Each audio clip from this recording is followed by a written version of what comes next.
DeRusso with the Majestic Rider. So today I'm going to show you how to wrap a leg.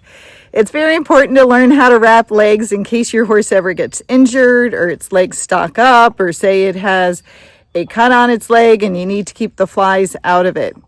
But there's a certain way to do it so you don't injure your horse.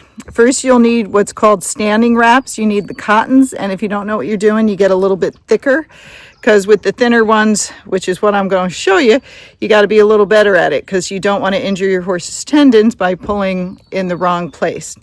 So with the thicker cottons, usually you're less likely to injure them if you do it wrong. There are also wraps out there now that you can just strap on if you really can't wrap your horse's legs, because you want to have something in case something happens if you can't figure out how to wrap them. And then you get the cotton. You wash it, mine are dirty, and then you're going to get the wrap that goes around it, okay? You want to be very careful when you do it. Don't duck under your horse or do anything dangerous. Remember, they can swat and kick at flies, and if your head's down there, be very careful. If your horse is unpredictable, then put a helmet on instead of your hat, okay? And then I tie my horse's tail up to stay out of the way. I'm going to show you with the back leg, because my horse's legs, because she's older, sometimes swell up. So I tend to wrap them, and she's had some old injuries to her leg, which also causes it to swell up. So here we go. So I already have her tail tied in a knot. I've already wrapped the other leg.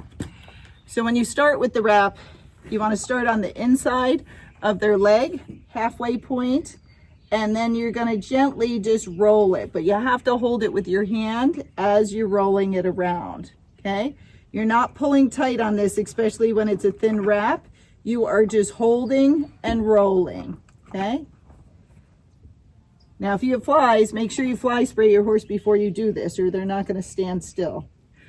Then you're going to take your wrap. It has Velcro on the inside. Start, same thing, kind of halfway up their leg on the inner aspect, and you're just holding it and rolling it.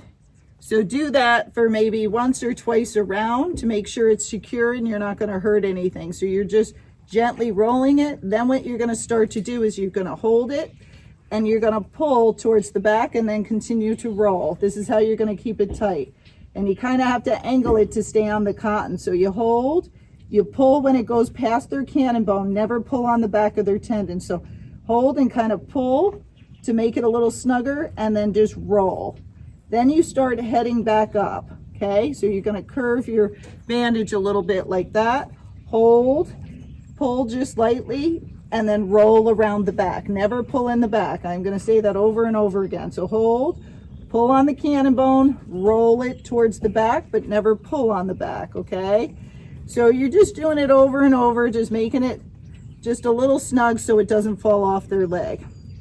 How do you know if it's snug enough? Well, it stays on. The next day you show up and it's around their ankles, you didn't make it snug enough, okay?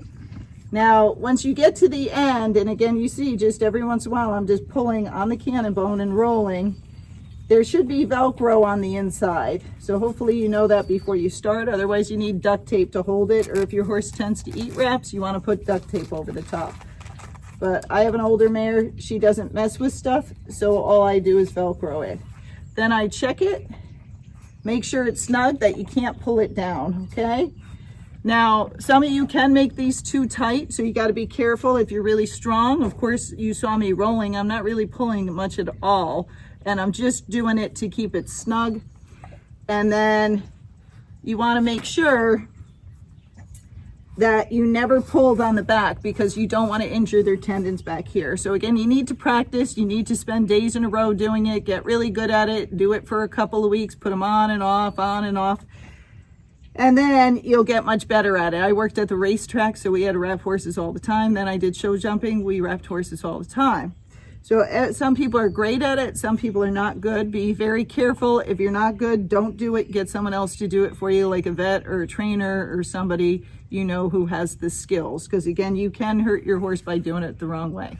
All right, I hope that helps. Remember to like and subscribe.